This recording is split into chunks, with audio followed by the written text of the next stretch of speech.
Saan papunta yung roving school na yun? Ano pong maipaglilingkod ko sa inyo? Hello po, sister.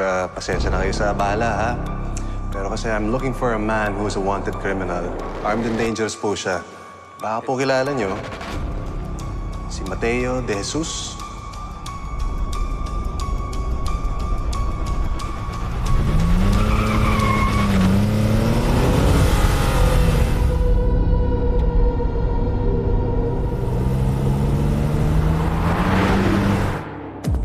Nasaan si Dwayne? Wala pa. Oh, asan na yung bag? Wala. Wala dito. Hindi ko nahanap eh. Tsaka yung tracker wala na din. Hindi na-activated. Tara, umalis na tayo dito. Ano? Anong sasabihin mo kay Joshua niyan? Ako na bahala. Tara na. Teka lang, tatawagan ko si Dwayne.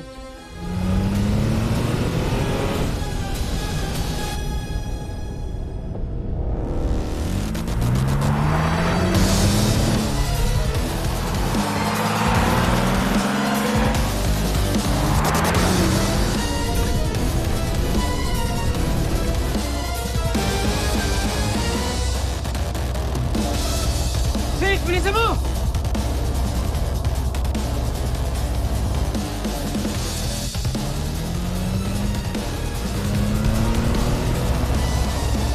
Sis, bilisan mo sabi! Ito na! Ito na!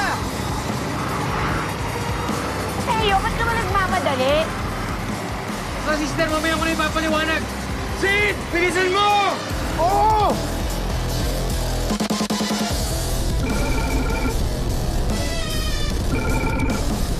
Hello. Asa ka na?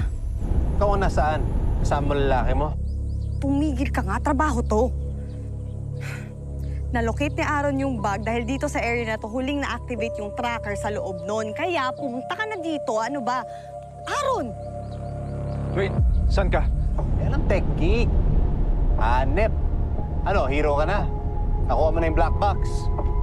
Salamat sa info niyo ni Francesca.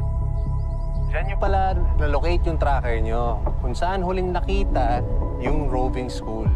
Na ngayon, nagmamadali nang umalis. Na-figure out ba yan ang tracker mo? Bingo! Hello mga kapatid, ito po si Ai de las Alas ng My Best Friend Eman. Hindi pa tapos ang kwentuhan natin, best friend.